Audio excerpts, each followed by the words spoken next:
Welcome back to the channel.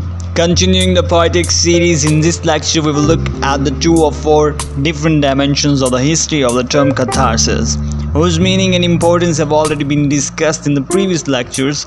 In order to develop your ability to develop your own analysis, I will make sure that you have all the relevant facts on the subject and that you are able to think carefully and critically about it. We will see in 4 dimensions to understand the use of word catharsis. Before we proceed to the next, I would request you to subscribe and click the bell icon because the course is going to be discussed in detail with you. Let's move now. The very first dimension leads us to the scope of the word catharsis before its use in the definition of tragedy. For the Western world, catharsis is essentially a historical footnote to Aristotelian conception before the 6th century rise of tragedy. Homer had not yet mentioned purification, as later Greek commentators noted. The Aethiopis, an epic in the Trojan War cycle, tells how Achilles was purified after killing Thersites. During the development of Hellenistic culture, the Delphic oracle played a prominent role in the process of cleansing away blood guilt through catharsis, the act of purifying blood. The classic example of Aristotle comes from tragedy, but the method Aeschylus gives is centuries old. Like blood is allowed to wash over blood-polluted man, and water is allowed to clean it away. Exactly the same ritual can be found on a crater found at Kanikatini. Burkert describes it as having been used to cure the daughters of Poetics from their madness caused by some religious transgression. To raise the question is to recognize the importance of the distinction. That was the point.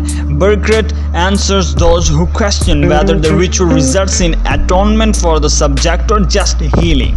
Let's move towards the second dimension of the history of the word catharsis. This leads us to the Platonism, where catharsis is a part of soul's progressive ascent to knowledge. It is a means to go beyond the senses and embrace the pure world of intelligible.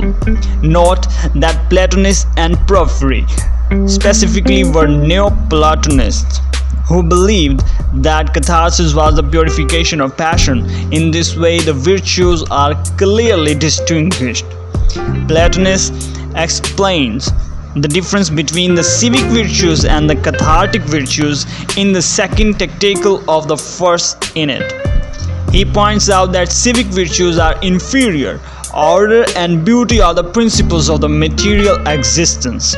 There is another fact that although they maintain a trace of absolute good, they do not lead to the unification of the soul with divinity. As Porphyry makes clear, their function is to moderate individual passions and allow the peaceful coexistence with others. This is written in the sentences number 38. The purification of cathartic virtues are a condition for assimilation to divinity. They separate the soul from the sensible, from everything that is not its true self, enabling it to contemplate the mind. Thank you very much for listening in.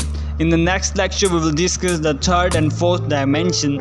I will try my best to engage with you if you stay active and ask questions in the comment section. Also, if you want to gain a better understanding of literature, this is a channel you should follow.